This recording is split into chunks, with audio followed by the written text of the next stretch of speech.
No, we are live. Okay, good morning to everybody. Our next series of webinar, which is being organized by Ramratan Group. You know that for the past 2 months, we have been organizing many webinars on various issues. And as you know that we have been inviting many industry people from all over to know their experiences, to know their viewpoint, because these 70 days had been very, very difficult for the country, for the globe, for the industry, for the employment, for everybody in that case. And there are fortunate few people that who have been blessed with this also. And I feel that this too shall pass, opportunity ahead is the theme of our webinars. और उसके अंदर industry के जितने भी लोग हमारे पास आए, सबने अपने अपने विचार रखे, अपने अपने एक्सपीरियंस, अनुभव साझा किए और सबने ये बताया कि इस दौरान में हमें बहुत कुछ सीखने को मिला है। और यही कारण है कि आज हम दोबारा इकट्ठा हुए हैं कि एक अलग से वेबिनार करने के लिए जो कि टोटली इंडस्ट्री से डिफरेंट है। वो है this to shell pass, opportunities ahead, vastu and numerology. लोगों को लगेगा कि वास्तु और न्यूमरोलॉजी को क्यों लेके आए, क्योंकि स्पिरिचुअलिज्म और रिलीजन बहुत जरूरी है हर चीज के अंदर। और मेरे ख्याल में इन 70 दिनों में अगर कुछ चीजों को बांध के रखा है तो वो मेरे को लगता है कि ये ऊपर वालों की शक्ति ही है जिसने सबके ऊपर आशीर्वाद बना के रखा और हमको इस विपदा से बचा के रखा। तो आज हमारे पास दो खास मेहमान हैं, श्री कमल चंद्रा जी, संदीप बग्गा जी। आप दोनों रामरतन ग्रुप के बारे में तो जानते ही हैं। Ramratan Group is around 2 years old group which is into developing the farmhouse in Delhi and NCR. You know that Chhatarpur, Dera Mandi, Fatehpur Beri, Asola, these around 40% farmhouses were developed by Chaudhary Ramratan, and thereafter we came towards NCR. Why NCR? Because the people wanted some sort of affordable farm community living, and that's the reason that we came to NCR. And with the help of people like Sandeep Bagga ji and Kamal ji and all others, we have been in a position to provide a very good community farm living in NCR, particularly when the people are working from home. They wanted very open environment and their own vegetation, their own cow, buffalo, their own clean environment and everything which Ramratan Group provides. So with this small background, I will just introduce the first guest today, who is the most important guest for us, Shri Kamal Chandra ji. Kamal Chandra ji is an engineer by profession who did his engineering into electronics and communication, and thereafter he thought that let my engineering and calculation be used into numerology and Vastu. Kamal ji over a decade of time have been into consulting the astrology and not astrology, into the Vastu and numerology, and he is a practical and spiritual approach towards the subject is admired by everybody. That's the reason that he has been consulting the clients which are based out of Australia, Dubai, Canada, Spain, and of course in India, all over India, large followership is there. And I am also one of the followers of Mr. Kamal Chandra, I must admit it. And he also takes lots of sessions on numerology and Vastu, which is available on YouTube. So he has got varied experience into the field. And why we have requested him to come on the panel, who is associated with Ramratan Group for a long time, to understand his experiences during this 70 days time, which was very difficult. Now the things are opening up. Still that people have got apprehension. I would request Kamal ji to share his view on his experience during 70 days of this lockdown and what are the opportunities ahead. And I welcome to you for this webinar on behalf of Ramratan Group. Over to you, Kamal ji.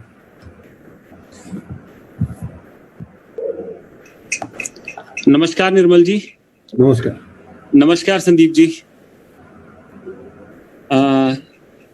Sir, ये जो पिछला लगभग 3 महीने का वक्त निकला है, ये पूरी दुनिया के लिए थोड़ा टफ निकला है। थोड़ा क्या मतलब सब कुछ ही चीजें बंद हो गई हैं और सब लोग अपने अपने घरों में बैठे हुए हैं और सब लोगों को अपने बारे में जानने में या स्पिरिचुअली ग्रोथ के लिए या अपने बारे में डीप थिंकिंग करने का एक मौका मिला है या प्रकृति के साथ रहने का मौका मिला है। हम सब लोग एक भागदौड़ की जिंदगी में इतना ज्यादा व्यस्त हो गए थे, नेचर ने अपने आप से एक कॉज ढूंढ लिया, सब लोगों को घर में बैठा दिया। इससे हुआ ये कि नेचर तो रिवाइव हो गई है और हम सब लोगों को भी अपने बारे में, अपने परिवार के बारे में, वो जो भागदौड़ भरी जिंदगी थी उसमें सोचने का मौका मिला, जो कि हम चाह कर भी सोच नहीं रहे थे। जनरली हम सब लोग करते हैं क्या है कि 2-3-4 महीने के बाद एक वैकेशन ले लेते हैं 2-3-4 डेज का, कहीं पहाड़ों की तरफ चले गए, कहीं पानी की तरफ चले गए, नदी समुंदर की तरफ चले गए, लेकिन वहां पर भी हम सब लोग जाके अपनी हैबिट्स के चलते अपने बारे में नहीं सोच पाते हैं। लेकिन इस टाइम ने इतना अच्छा मौका दिया कि सब लोग अपने बारे में सोच पा रहे हैं, क्या क्वालिटीज हैं, क्या एट्रीब्यूट्स हैं खुद के, उसको ड्वेल कर पा रहे हैं और उसको बाहर निकाल पा रहे हैं। न्यूमरोलॉजिकली अगर हम बात करते हैं इस साल की, तो ये साल 2020 है, 2020 है। उसकी सबसे अच्छी ब्यूटी तो ये है कि 2 ही नंबर हैं इसके अंदर, और दोनों नंबर 2 हैं और वो रिपीटेड पैटर्न में है। मींस 2 नंबर तो बहुत सारे ईयर्स में आते हैं। जैसे इसी का अगर हम 18 साल पीछे चलते हैं तो 2002 में भी 2 नंबर थे, बट बीच में 2 बार 0 थी। उसमें एक मतलब नॉर्मल पैटर्न था। ये वाला एक स्पेशल पैटर्न है, इट इज 2020, एक सिमेट्री है पैटर्न की। नंबरों की दुनिया में, न्यूमरोलॉजी में जब भी एक पैटर्न बनेगा, जैसे 11 मंथ आएगा या 22 आएगा या कहीं पर 33 आएगा या रिपीटेशन ऑफ नंबर एक साथ मिलेगा, तो उसका महत्व कुछ खास हो जाता है। उसी तरह से इस साल का इंपॉर्टेंस या महत्व है वो भी खास हो जाता है। 2 नंबर मून को रिप्रेजेंट करता है, मींस चंद्रमा को रिप्रेजेंट करता है, और टोटल मिला के जो 4 आएगा वो राहु को रिप्रेजेंट करता है। तो 2 और 4 का ये साल है। डिस्टाइन नंबर तो 4 ही है, या यूनिवर्सल ईयर 4 कहा जाता है इसको। 4 नंबर की अगर हम बात करें तो वो सबसे ज्यादा अप्स एंड डाउन वाला होता है। सडन जो चीजें होती हैं बहुत सडनली होती हैं, अनप्रेडिक्टेबल होता है, अनकन्वेंशनल होता है, और किसी भी तरह की कुछ भी उठापटक हो सकती है, हेल्थ वाइज भी और वेल्थ वाइज भी। ये साल कुछ इस तरह से चलेगा कि कभी भी मतलब there will be lot of swings. आप अगर शेयर मार्केट को देखें, इस साल तो चलो सबने देख लिया, पीछे जाके देखें अगर आप, 2011 भी 4 था, 2002 भी 4 था। 2011 का मार्केट अगर आप चेक करेंगे गूगल पे बैठ के या किसी भी सोर्स से, तो आपको पता लगेगा कि वहां पर भी बहुत सारे स्विंग्स थी। एक और थोड़ा अलग हटके अगर हम बात करें 4 नंबर की, तो ऑलमोस्ट वर्ल्ड वाइड ये एक्सेप्टेड है कि 4 नंबर को थोड़ा शुभ नहीं माना जाता है। चाहे आप किसी भी कंट्री की बात कर लें, चाहे Australia, America, France, China, almost किसी ना किसी फॉर्म में वहां पर 4, 13, 49 जहां पर भी ये नंबर आएंगे, 49 का मतलब भी 13 हुआ, 13 का मतलब 4 हुआ, जहां पर भी राहु का नंबर आएगा उन चीजों को अवॉइड किया जाता है। आप चाहे आप जो बॉम्बे स्टॉक एक्सचेंज का ऑफिस बना हुआ है जहां पर, वहां पर भी देखें तो 13 नंबर लिफ्ट नहीं है। ऑलमोस्ट डीएलएफ की जितनी भी प्रॉपर्टीज हैं ऑलमोस्ट, वहां पर भी 13 नंबर लिफ्ट को मतलब अवॉइड करा जाता है, या तो 12A लिखा जाएगा या 12 के बाद डायरेक्टली 14 के ऊपर स्किप कर दिया जाता है।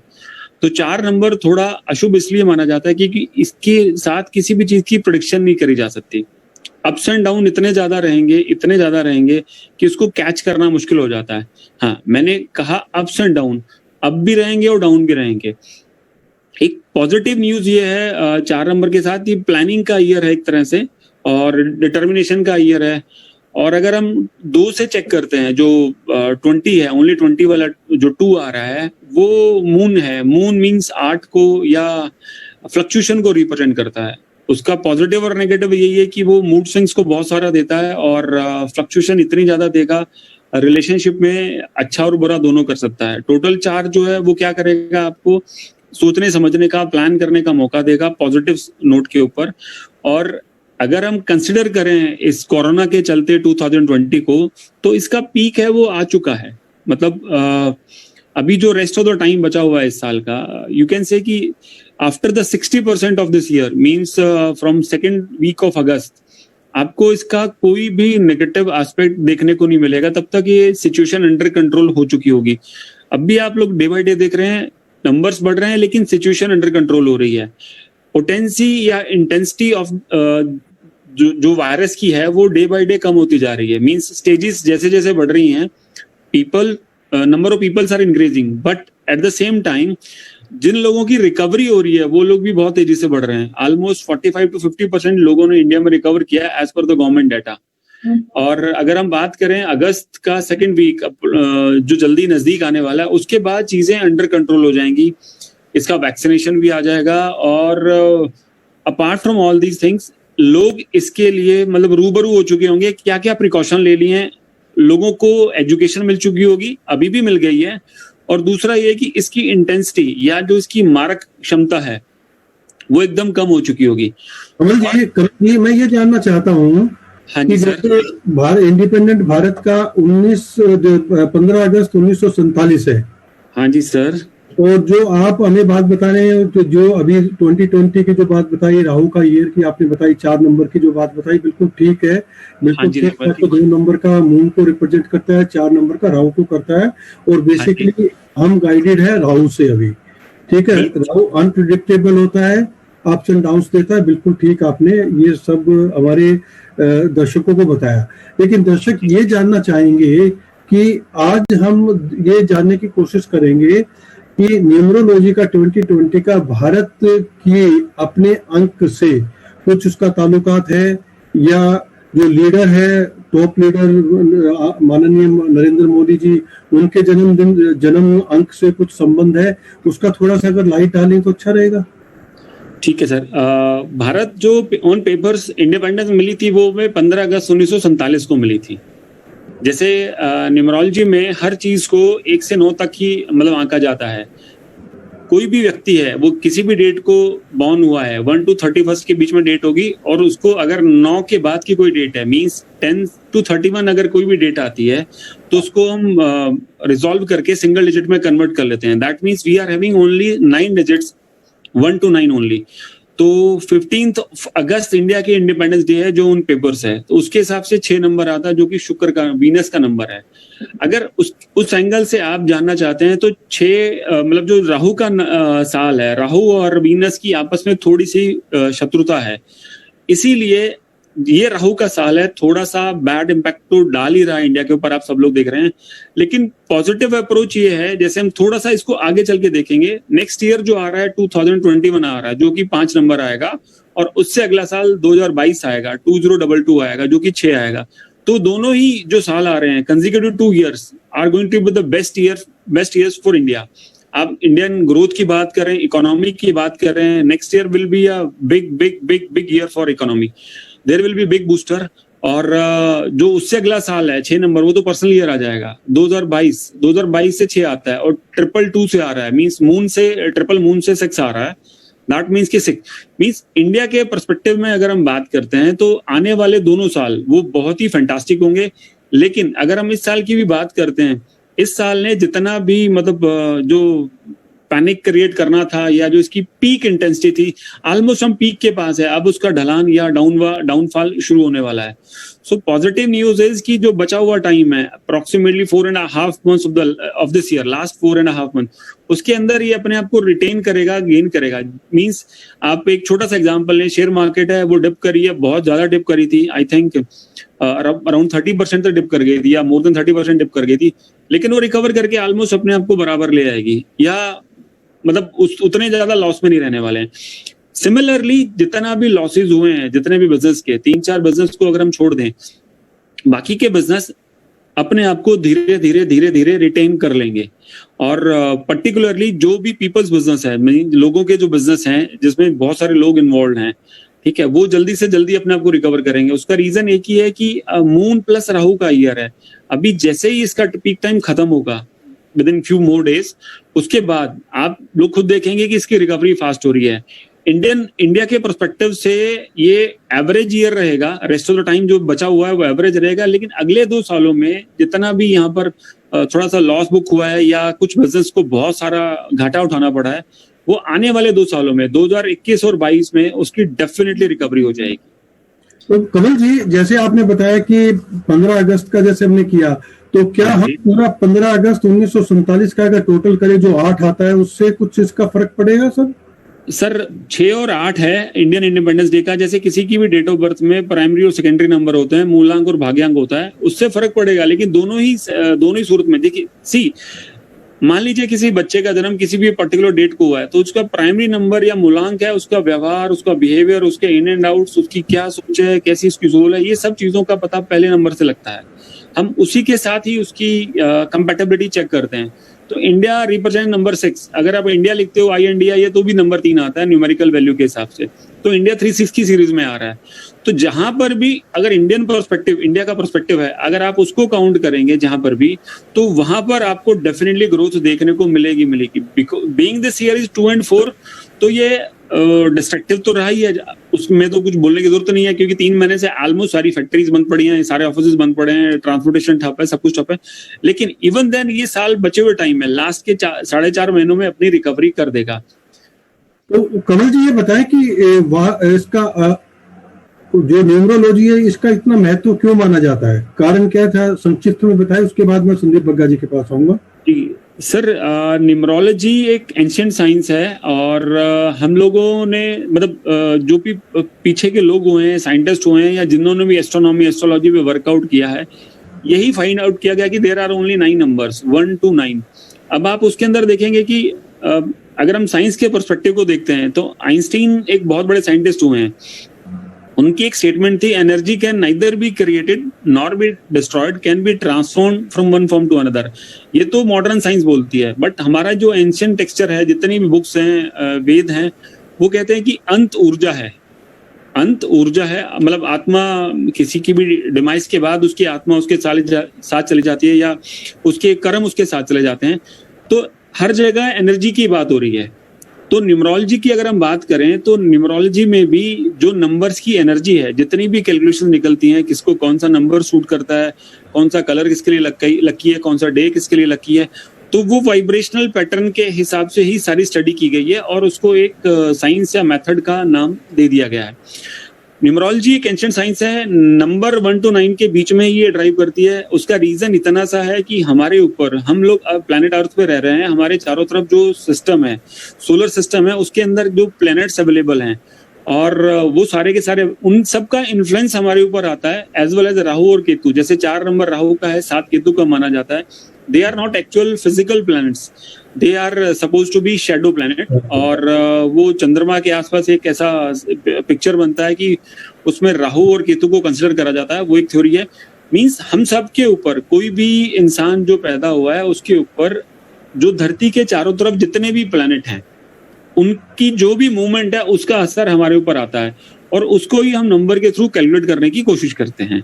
कमल जी, मैंने कई बार चीजों के बारे में, हाँ जी, पर्टिकुलरली जैसे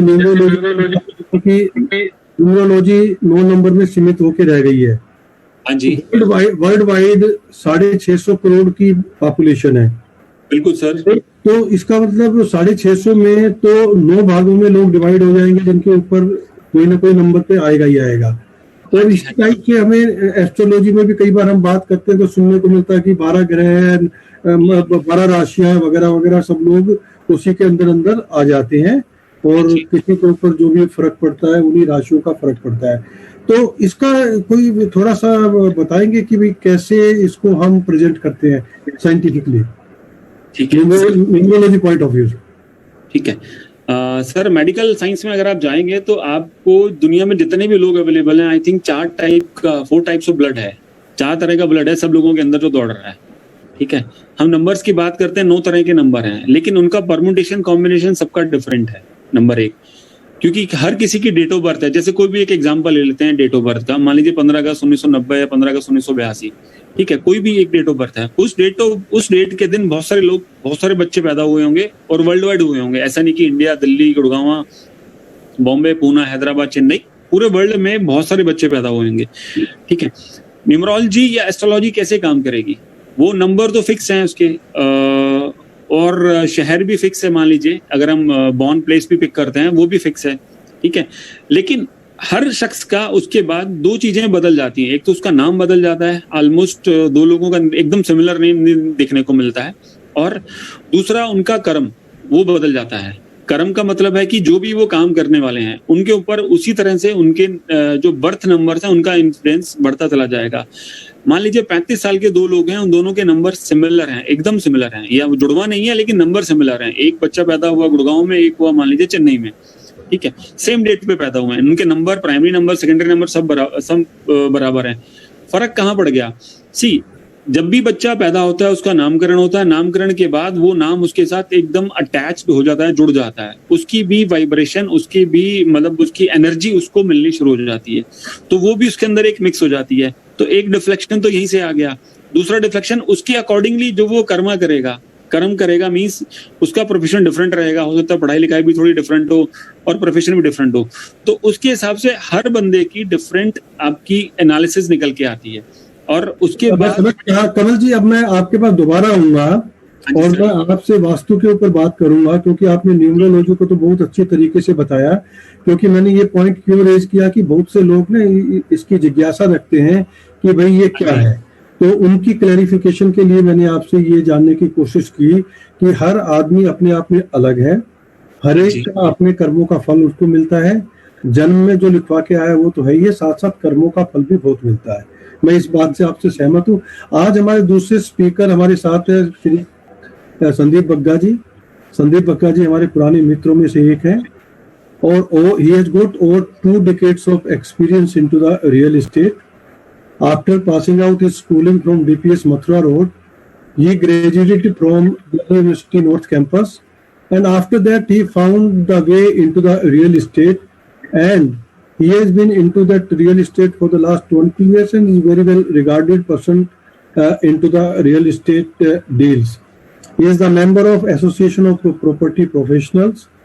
He is the member of Association of Certified Realtors of India. He is also the member of NADECO. He is the qualified member in real estate from REDCO.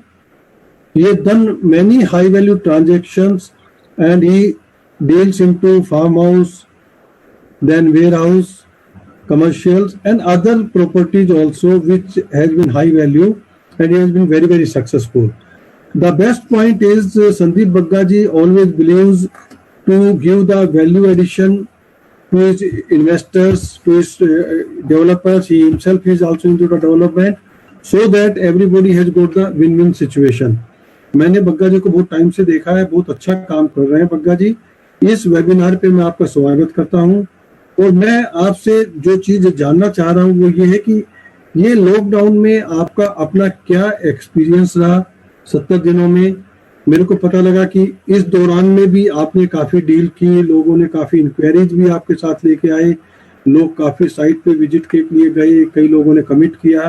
तो मैं आपको ये जानना चाह रहा हूँ कि आपका फार्म हाउस और वेयर हाउस के भी आप इन्वेस्टर रहे हैं और काफी डील कर रहे हैं, आपका अपना क्या एक्सपीरियंस है, थोड़ा आप शेयर करें। अनम्यूट कर लीजिए।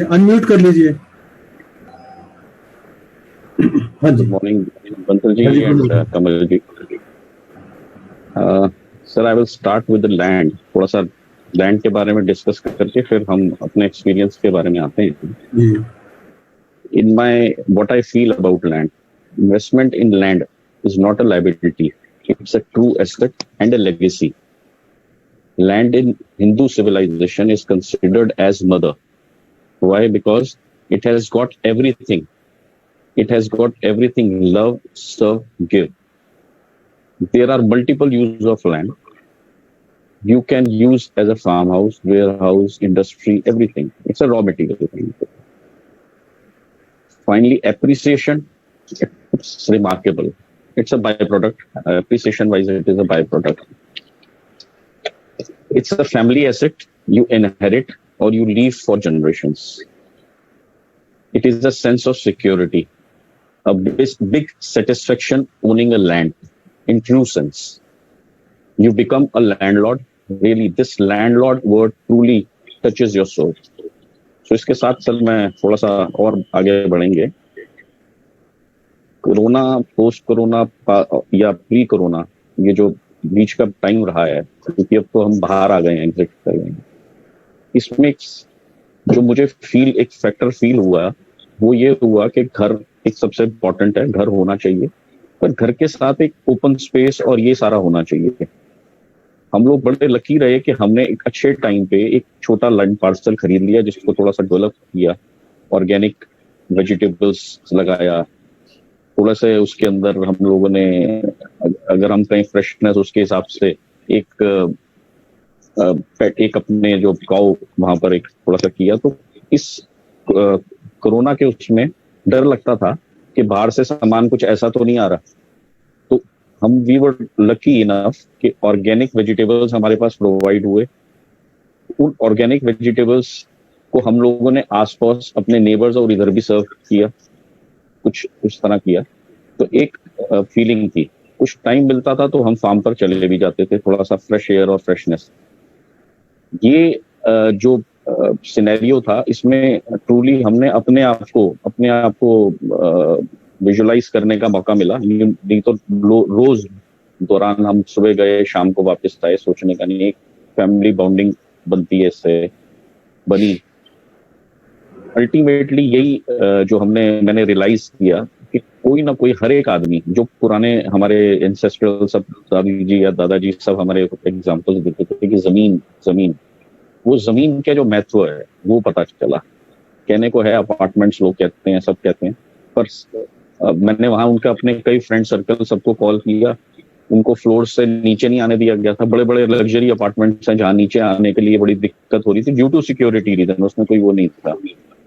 तो जिनके पास घर था और एक अच्छा और ओपन स्पेस, और जो ब्लेस्ड हैं, जो फार्म हाउसेज में रह रहे थे, उनकी लाइफस्टाइल और जो तरीका था वो बड़ा डिफरेंट था। छोटे घर में रहना और एक ओपन स्पेस में रहने में बहुत फर्क आ जाता है। तो मेरा ये मानना है कि, और मैंने जब इवेल्युएशन करनी शुरू की तो मैंने ये रियलाइज किया कि एक अगर आज गुड़गांव में 2 बेडरूम फ्लैट लेने जाऊं और एक मैं गुड़गांव के अंदर ये जो कॉलोनी, एक जो फार्म हाउसेस की डेवलप हुई है, उसको अगर करूं तो कॉस्टिंग वही आती है। एक छोटा सा 1000-1200 गज का भी अगर मैं पीस लूं तो 2 बेडरूम फ्लैट लूं या ये लूं, बात एक ही है। लेकिन जो फीलिंग है फार्म, वो एक सोल को टच करती है। संदीप जी बहुत अच्छी आपने ये बात की। मैं अफोर्डेबिलिटी के ऊपर ही आना चाह रहा था। आप खुद इन्वेस्टर हैं, आप खुद डेवलपर हैं, आपने लैंड बैंक रामरतन ग्रुप के साथ मिलकर काफी डेवलप किया है, रामरतन ग्रुप काफी काम कर रहा है। तो मैं ये जानने की कोशिश कर रहा था, जैसे आपने अफोर्डेबिलिटी की बात की, भाई कई लोग ये कहेंगे भाई फार्म का नाम सुनते हैं कि 10 करोड़ 20 करोड़ 25 करोड़, तो आपने जैसे अफोर्डेबिलिटी की बात की और वो गुड़गांव के आसपास बात की, तो मेरे ख्याल में 2 करोड़ से लेकर 4-5 करोड़ तक में आप उनको जमीन दिलवा सकते हैं। ऐसा कुछ होता है कि भाई आप ये प्रोवाइड? बिल्कुल होता है जी सर, बिल्कुल होता है। अगर कहने में वो करोड़ों रुपए की फिगर आ जाती है, लेकिन अगर आप गुड़गांव में या दिल्ली सर्व करें, देखें, थोड़ा सा घूमें, तो आज एक इस्टेब्लिश्ड कॉलोनी में 1 लाख रुपए स्क्वायर यार्ड के से कम का कोई प्लॉट का रेट नहीं होगा। मिनिमम 80,000 1 लाख ये हो गया। अगर हम बात करें 4 करोड़ 5 करोड़ गुड़गांव के अंदर, तो अगर उसको डिवाइड करें 48-40 स्क्वायर यार्ड का प्लॉट है, 10,000 रुपए गज। तो 10,000 रुपए गज और कहाँ 80-90 या लाख रुपए गज में रह रहे हैं, तो इट इज अफोर्डेबल। तो मेरे को पता लगा संदीप जी, इस दौरान में काफी लोगों को जैसे कामकाज नहीं था, लेकिन आपने बड़ा अच्छा काम किया है। थोड़ी सी उस पर रोशनी डालेंगे कि लोगों को क्यों मन बना कि मैं फार्म हाउस की तरफ जाऊं और वहां पे हम बना के डेवलप करें? सर, मेन जो इसमें प्रॉब्लम्स जो आई, वो प्रॉब्लम्स यही आई, लोग अपने घर में बंद होकर रह गए थे, ओपननेस नहीं थी, खासकर जो अपार्टमेंट्स में रहते हैं। सिक्योरिटी जरूर है, लेकिन फिर भी जो है ओपननेस वो नहीं थी। फार्मलैंड का उनकी तरफ से मुझे सजेशन आया, हालांकि हमने को मार्केटिंग ना के बराबर थी क्योंकि ये मौका भी नहीं था, लेकिन अपने आप कॉल्स आई कि जो तुमने या हमने उनसे पास्ट में शेयर किया था, वो उन्होंने रिकॉग्नाइज किया, यार कैसे होता है, किस तरह होगा, क्या होगा। तो हमने उनको हेल्प किया, गाइड किया, किसी टाइम मौका मिला तो उनको साइट विजिट्स भी कराई, जो कि रिमार्केबल रही उनके लिए, देखने के लिए ओपननेस रही कि कितने बड़े अपार्टमेंट में वो रह रहे हैं। और हम लैंड अगर लेते हैं, और ये लैंड एक और चीज है सर, ये आप ये चीज प्योरिटी, अब ग्राउंड लेवल के साथ आप एक अर्थ, एक ये जो मैंने आप वर्ड यूज किया था आपका, जो इसके अंदर यूज किया था वो आपके लिए किया था मैंने, लव सर्व गिव। लैंड सब कुछ, मतलब प्यार भी देती भी है, सब कुछ देना ही देना है लैंड ने। ये जो चीज है जी, ये जो चीज है ये एक अपने को नहीं, सोल को पूरे सेटिस्फाई करती है। बिल्कुल ठीक है। मैं आपकी बात को समझने लगे जी, मैं आपके पास दोबारा आऊंगा, मैं आपसे वेयर हाउस के ऊपर बात करूंगा, उसमें वो भी लैंड से रिलेटेड है। तो मैं कमल जी के पास दोबारा आना चाह रहा हूँ। कमल जी, मैं ये जानना चाहता हूँ कि जो एक लैंड की इन्होंने बात की संदीप बग्गा जी ने, और आप रामरतन ग्रुप के साथ काफी समय से जुड़े हुए हैं, और जनरली जब भी कोई भी लैंड को डेवलप किया जाता है, एक्वायर किया जाता है, तो उसमें वास्तु का एक बड़ा बहुत भारी योग है, एनर्जी का बहुत बड़ा योगदान होता है उसके अंदर। तो मैं आपसे ये जानना चाहता हूँ कि जनरली रामरतन ग्रुप ये देखता है कि भाई जो भी प्रॉपर्टी है वो आपकी वास्तु कंप्लाइंट होनी चाहिए, कोशिश यही रहती है, और जनरली वही रीजन है कि भाई इसको देखते हुए जिन लोगों ने अभी तक इन्वेस्ट किया उनकी अच्छी वैल्यूएशन बनी है, सेफ्टी सिक्योरिटी सारी कुछ ईश्वर की कृपा से रही है। तो मैं आपसे ये जानना चाहता हूँ कि वास्तु क्या है, इसकी एनर्जीज क्या होती है, अगर जो आदमी लैंड खरीदता है तो उनको वास्तु का ध्यान रखने की आवश्यकता क्यों है।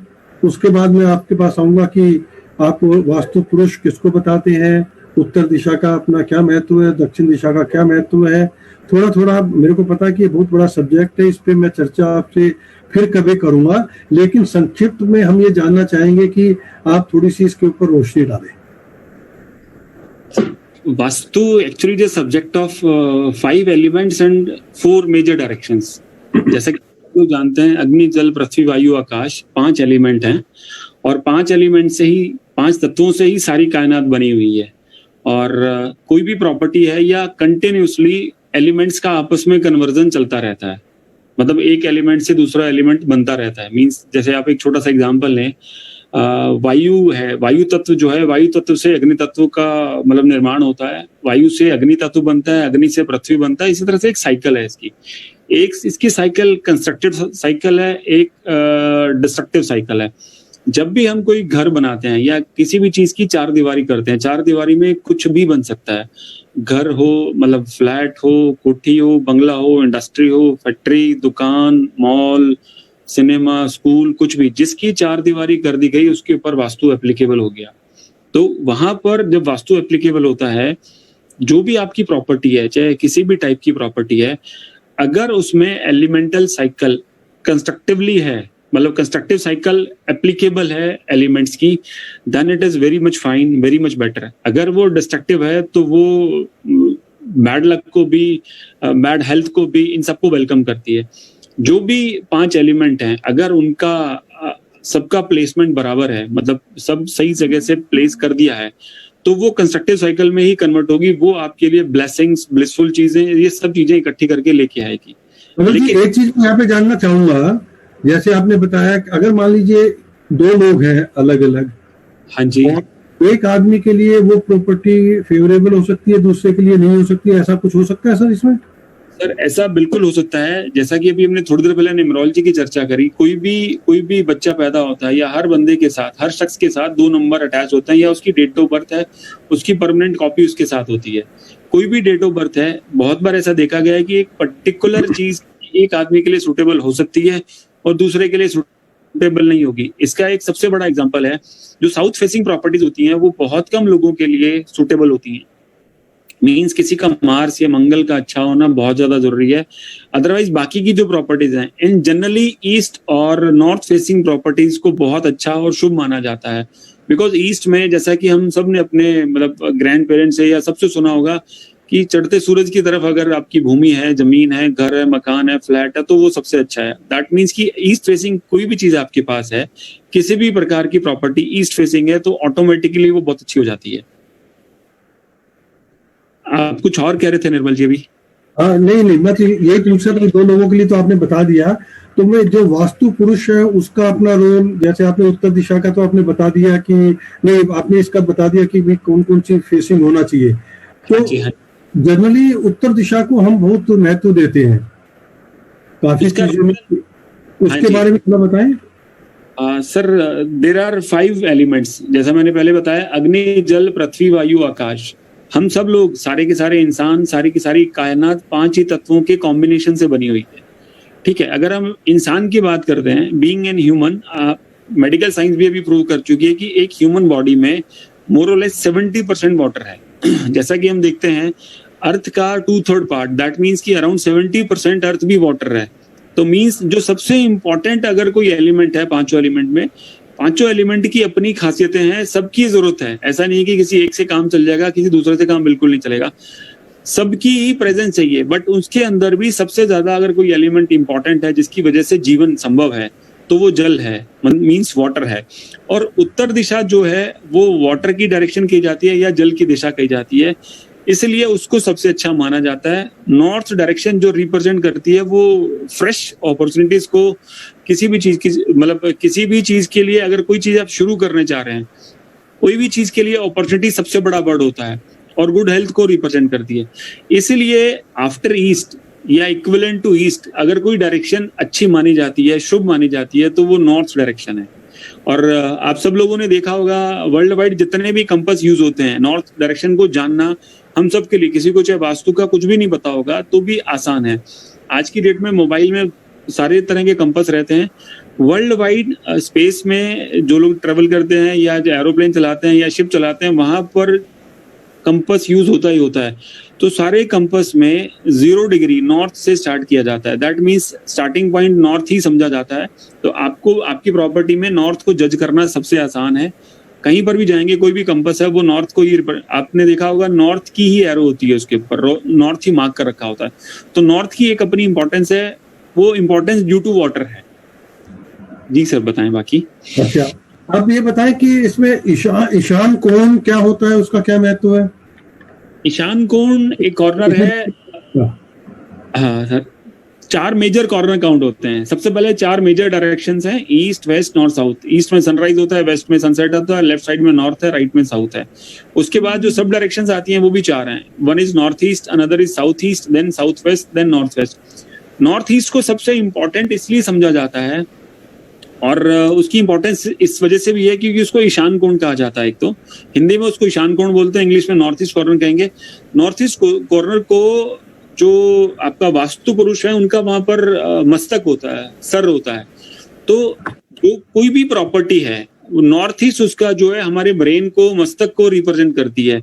अगर नॉर्थ ईस्ट खराब हो गया या किसी भी वजह से वहां पर कुछ एंटी कलर, एंटी एलिमेंट आ गया, कोई भी प्रकार की गड़बड़ है, तो आदमी की सोचने समझने की शक्ति को वो सबसे पहले हर लेता है। मींस आपकी सोचने समझने की शक्ति चली जाती है। इसलिए एंशिएंट बुक्स में या वास्तु की जो भी बुक्स हैं, नॉर्थ ईस्ट को जनरली जो बोला गया है टेम्पल के लिए, स्पिरिचुअल प्लेस के लिए, या आपके घर में मेडिटेशन अगर करते हैं, उन सब चीजों के लिए नॉर्थ ईस्ट कॉर्नर को सबसे अच्छा बताया गया है। कॉर्नर की एक और सबसे अच्छी वजह ये होती है, जैसे नॉर्थ ईस्ट आ रहा है, नॉर्थ से ईस्ट की तरफ मूव कर रहे हैं, मीन्स हम नॉर्थ उत्तर दिशा पानी की दिशा है, ईस्ट एयर को रिप्रेजेंट करती है, तो वहां पर कन्वर्जन होता है। मीन्स ऊर्जाओं का, एक ऊर्जा से दूसरी ऊर्जा कन्वर्ट हो रही होती है। जो नॉर्थ ईस्ट है वो किसी भी घर में आप जाएंगे तो 45 डिग्री एक्यूट होता है, उसके ऊपर नॉर्थ ईस्ट होता है। वहां पर जो वाटर है वो एयर में कन्वर्ट हो रहा होता है। तो ये सब कारणों की वजह से नॉर्थ ईस्ट की इंपॉर्टेंस बढ़ जाती है।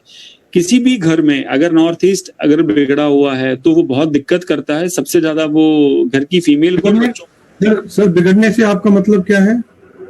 सर बिगड़ने से नॉर्थ ईस्ट है, किसी का मस्तक, मतलब वास्तु पुरुष का मस्तक है वहां पर। अगर वहां पर बिगड़ने का मतलब है अगर आपने किचन को प्लांट कर दिया वहां पर, या टॉयलेट हो गई, या गंदा पानी, बैड वाटर आ गया किसी भी वजह से, या आपका जो इलेक्ट्रिकल स्विचेस आज बहुत सारे होते हैं, जो मेन स्विच आ रहा होता है, या आपका जनरेटर हो गया, या किसी भी तरह के इलेक्ट्रिकल जो हब वो बन गया, तो वो वहां पे एंटी एक्टिविटी होगी।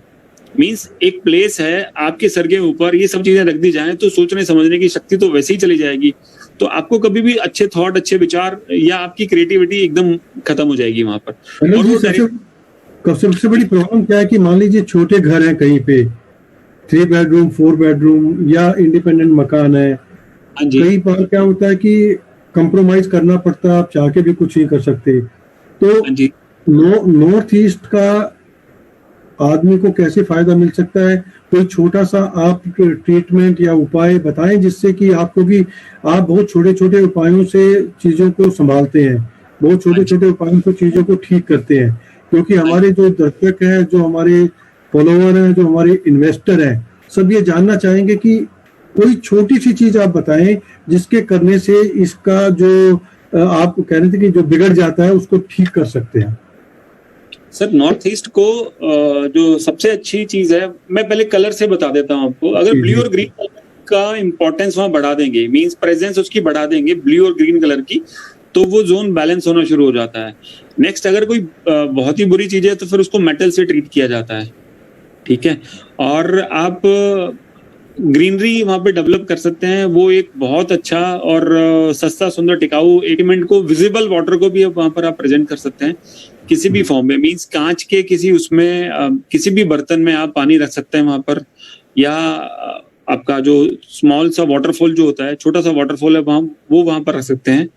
इस तरह की चीजों को रखने से नॉर्थ ईस्ट की एनर्जी को एनहांस किया जा सकता है। और अगर वहां पर बहुत ज्यादा कोई एंटी एक्टिविटी हो रही है तो उसको मेटल से ही ट्रीट कर सकते हैं।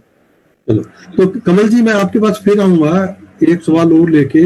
मैं संदीप बग्गा जी के पास जाना चाह रहा हूँ। संदीप बग्गा जी, आप ये बताएं कि वेयर हाउस में भी इन्वेस्टमेंट आप कर रहे हैं, करवा रहे हैं, रामरतन ग्रुप के साथ मिलकर काफी लंबा काम आप कर रहे हैं।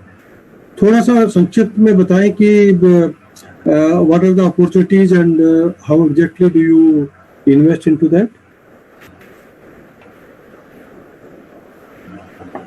अनम्यूट कीजिए। सब वेयर हाउसिंग जो है, अगर आप देखेंगे तो कोविड के दौरान भी अगर आप देख रहे हैं कि चाइना से रिलेटेड जो सुनने में आ रहा है कि काफी इंडस्ट्रीज हट रही हैं, वो अपॉर्चुनिटी इंडिया के लिए फेवरेबल हुई है, इंडस्ट्रीज के तौर पे और वेयर हाउसिंग के तौर पे। और हम इसमें कुछ लकी रहे कि रामरतन ग्रुप के साथ अटैच्ड, और हमारे को कुछ प्री कोरोना हमारे कुछ मैंडेट्स हुए जिसमें लैंड बैंकिंग हमसे हमारे को बताया गया कि इस स्पेसिफिक एरियाज में आप लैंड एक्विजिशन करिए और हमारे को दीजिए। सो ये एमएनसी कंपनीज हैं, फंड्स हैं जिनके साथ हम अटैच्ड हैं और हम काम कर रहे हैं। और एक और चीज हुई है, क्योंकि इसमें काफी लोगों के काम इफेक्ट हुए हैं, रनिंग इनकम हटी है। आज हर आदमी अपने आप को चाह रहा है कि मेरे पास एक फिक्स इनकम हो, तो ये बहुत अच्छी अपॉर्चुनिटी है। और हम जो इसमें हेल्प कर रहे हैं, अपने जो साथ एसोसिएट्स हैं, कस्टमर्स हैं, या जो हमारे फाइनेंसर्स हैं, उनके साथ हम बैक टू बैक कर रहे हैं। हम लैंड प्रिक्योर भी करवा रहे हैं। लैंड प्रिक्योर कराने के बाद कंस्ट्रक्शन वेयर हाउसिंग की हो रही है। वेयर हाउसिंग के साथ हम पहले ही एडवांस में हम उनको टेनेंट देते हैं। और एक टेनेंट जो कि एक एमएनसी कंपनी में भी नाम नहीं लूंगा यहाँ, लेकिन एक अच्छे ब्रांडेड फंड जो बड़े बड़े वेयर हाउसिंग कर रहे हैं, उनके साथ हम अटैच्ड हैं। तो हमारे पास पहले दिन टेनेंट है, वो टेनेंट की रिक्वायरमेंट के अकॉर्डिंग हम वो लैंड प्रिक्योर करते हैं और एंड टू एंड बेस पे करते हैं, जिसमें अगर हम आरओआई करें तो बहुत अच्छी, तकरीबन 10 से 11% की आरओआई निकल आती है। तो इस पे हम काम कर रहे हैं रामरतन ग्रुप के साथ, क्योंकि इनका पास्ट एक्सपीरियंस 36 साल का एक्सपीरियंस है, लोग विश्वास करते हैं। इन्हीं के साथ एक छोटी सी ब्रांच हम भी साथ जुड़ गए हैं और बहुत अच्छे से कर रहे हैं। तो मैं ये इस प्लेटफॉर्म के थ्रू अपॉर्चुनिटी लोगों को, इन्वेस्टर्स को बताएंगे कि अभी बहुत अपॉर्चुनिटीज हैं। अगर आप रेंटल में आना चाहें, लैंड ट्रेडिंग में आना चाहें हमारे साथ, तो भी हम एक अच्छी आरओआई के साथ आपके साथ काम कर सकते हैं। Very good. कमल जी, मैं आपसे ये जानना चाहूंगा कि आप रामरतन ग्रुप के साथ जुड़े हुए हैं, आप उनको एडवाइस भी करते हैं वास्तु के ऊपर भी, और मैंने जैसे बताया कि जनरली जो लैंड है, जो भी प्रोजेक्ट है, वास्तु कंप्लाइंट है। तो आप लैंड बायर्स को इस मंच के थ्रू क्या मैसेज देना चाहते हैं? जब वो लैंड खरीदते हैं तो वो रामरतन ग्रुप के साथ क्यों खरीदें? सिक्योरिटी, सेफ्टी, वास्तु कंप्लाइंट, इसकी पोजीशन इनके साथ क्या रहेगी, कैसे रहेगी, इसके बारे में थोड़ा सा बताएं। Sir, this is a very first valid and strong point for Ramaratan Group is they are more than 3 decade old. Means लगभग 35 सालों से उनकी एक अपना वर्चस्व है मार्केट के अंदर। वो लोग काम कर रहे हैं, डिलीवर कर रहे हैं। कोई भी इंसान अगर लंबे टाइम से काम कर रहा है, कोई भी कंपनी लंबे टाइम से काम कर रही है, तो वो तभी पॉसिबल है जब उन्होंने अपने कमिटमेंट्स को पूरा किया होगा, ठीक है। और दूसरा, सबसे ज्यादा अपने क्लाइंट्स का, अपने इन्वेस्टर्स का मतलब उनका टेक केयर किया होगा, उनके फंड्स का टेक केयर किया होगा। और जब तक आप सिक्योरिटी और ग्रोथ नहीं दिखाते हैं तो आप इतने सालों तक मार्केट में रुक ही नहीं सकते हैं। तो this is the very big plus point. Particularly mister Vijay Chaudhary ji जो है वो बहुत एग्रेसिवली काम कर रहे हैं और उनका सबसे बड़ा प्लस पॉइंट ये कि कस्टमर्स का सिक्योरिटी पॉइंट ऑफ व्यू से और ग्रोथ पॉइंट ऑफ व्यू से वो अपने से ज्यादा ध्यान रखते हैं। मैंने वर्ड यूज किया, वो अपने से ज्यादा ध्यान कस्टमर की सिक्योरिटी का, मतलब फंड की सिक्योरिटी का और उनकी ग्रोथ का अपने से ज्यादा ध्यान रखते हैं। जहां तक बात आती है लैंड को बाय करते हैं उस पर्सपेक्टिव से कि ये at the end of the day फलित होनी चाहिए और सब लोगों का इसमें भला होना चाहिए। वो सब लोगों के भले की बात अक्सर करते हैं और जितनी भी लैंड है उसके अंदर आप वास्तु के हिसाब से ये ट्रैक किया जाता है कि ये लैंड नॉट मेरे लिए, मतलब not for Ramratan group, for the end users भी ये फ्रूटफुल होगी या नहीं होगी, उसके ऊपर ज्यादा ध्यान रखा जाता है। तो लैंड का जो डेवलपमेंट है वो उसी तरह से किया जाता है। जैसे मैंने लगभग सारी साइट्स देखी हैं तो मोर और लेस हर साइट में कुछ ना कुछ प्लस और माइनस होता है, कमी होती है, उसको दूर करने की वो मतलब कोशिश करते हैं, वो उसके लिए वो अपना एफर्ट पुट इन करते हैं। जनरली ऐसा देखा गया है कि ये वाला जो ट्रेड है, ये वाला जो आपका इंडस्ट्री है, उसमें कस्टमर ओरिएंटेड अप्रोच या कस्टमर ओरिएंटेड थिंकिंग बहुत रेयर लोगों की देखने को मिलती है, जो कि वो रामरतन ग्रुप और उनकी टीम के साथ सबसे बड़ा प्लस पॉइंट ये है कि वो कस्टमर ओरिएंटेड अप्रोच और थिंकिंग रखते हैं और वो उनकी सेफ्टी और ग्रोथ को सबसे पहले ध्यान रखते हैं। और जनरली सारी की सारी साइट्स इनकी अच्छी हैं और उसमें वास्तु का खास ध्यान रखा जाता है। कुछ अगर मतलब कुछ थोड़ा बहुत अगर कोई चीज होती भी है तो उसको करेक्ट करने की कोशिश की जाती है। चलो ठीक है, तो धन्यवाद। तो मैं अभी वेबिनार को कंक्लूड करने से पहले संदीप बग्गा जी से पूछना चाहूंगा कि आपका हमारे दर्शकों के लिए, रामरतन ग्रुप के लिए क्या मैसेज है? Sir, on behalf of Ramratan group, as the part of Ramratan group, मैं सबसे कहूंगा we invite you to come and experience green healthy lifestyle. Experience करिए, खरीदना कोई प्रेशर नहीं है, कोई कुछ नहीं है, लेकिन आप एक्सपीरियंस करिए, फील करेंगे तो आपको महसूस होगा क्या इसकी आज इम्पोर्टेंस है। और आज अगर हम कहें तो एनवायरनमेंट जो है वो आज वेल्थ से ज्यादा इम्पोर्टेंट हो चुकी है, वो हमने एक्सपीरियंस भी किया। तो I come and experience this lifestyle. Very nice, thank you. Kamal ji, आपका वेबिनार को लेके रामरतन ग्रुप के लिए और सब दर्शकों के लिए क्या मैसेज है? अंतिम वाक्य आप बताएं इस वेबिनार का। सर, अंतिम वाक्य ये रहेगा कि रामरतन ग्रुप जो है वो एक पॉजिटिव माइंडेड पीपल्स का ग्रुप है। जैसा कि जितने लोगों से मैं मिला हूँ वो सब लोग पॉजिटिव थिंकिंग रखते हैं, वो आज की डेट में सबसे ज्यादा इंपॉर्टेंट है।